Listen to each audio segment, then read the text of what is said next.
This is Sherry, and welcome to my kitchen. Today I'm doing an extremely easy dessert and one that's great for the upcoming summer because here in Southern Illinois it gets really humid, and sometimes you want to just make something where you don't have to heat up the oven or spend much time in the kitchen. And this is so simple. 3 ingredients is it, but you're probably only going to have to purchase 2 because most everyone has sugar in their house, or maybe it's just me, but I never run out of sugar. I'm always certain to have an extra batch around in my freezer even. I keep sugar. But anyway, this is very simple. And you probably think, why are you giving this? It doesn't even need a recipe. But you know, if you don't know to do it, you won't know how good this is, and this might be your next dessert at something special. This is a store-bought, purchased angel food cake in a block, okay? You can make your own. You can even make your own from a box of angel food cake mix. Normally, you just add water to those, and they're really, really good. But, I mean, how simple is this? Unwrap a package, and there you go.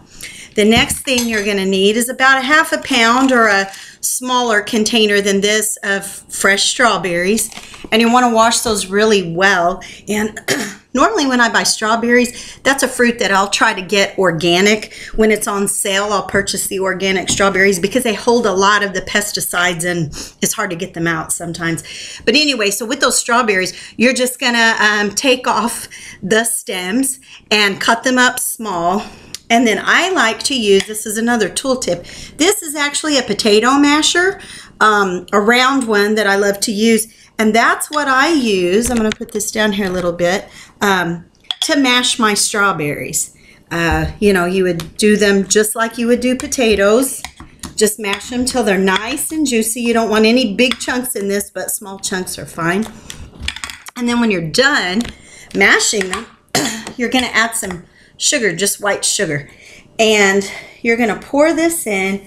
You might want to start with 1/8 of a cup and then go to 1/2 of a cup, and guess which cup I'm going to put in? Yeah, it would be more than 1/2 cup because I like it really sweet.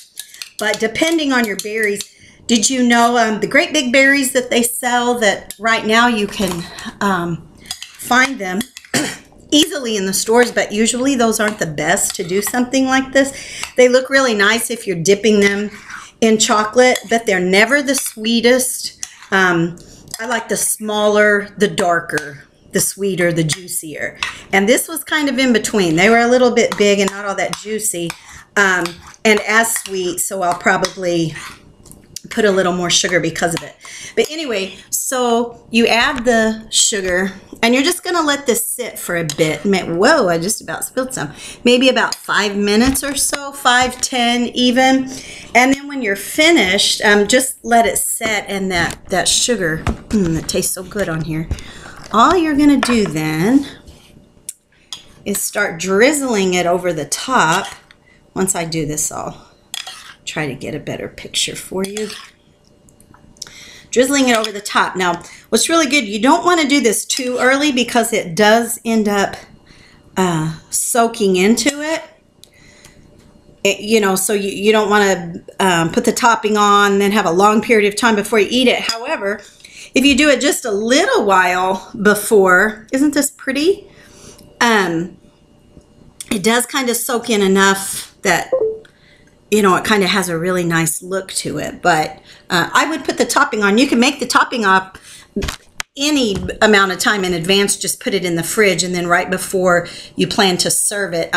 You could also put some whipped cream or some Cool Whip on the top of this if you want to make it look really fancy. But I'm telling you, this is really good.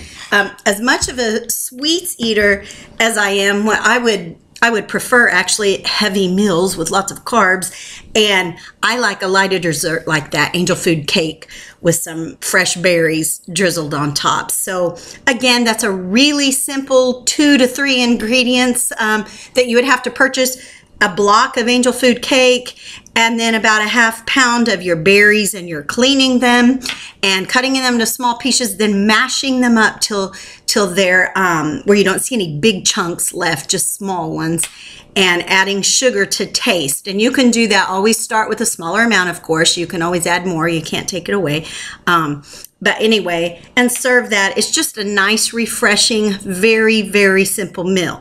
And one of the reasons I did this is because Mother's Day is this Sunday. And yes, I'm a mother and a grandmother, and I have a mother. My grandmothers are passed away. But what a simple dish that children could do for their moms. No cooking is involved.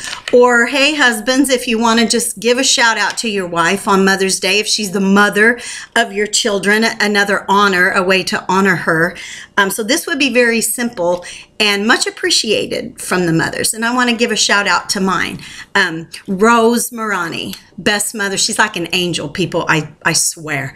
I've been doubly blessed having her and my father on this earth.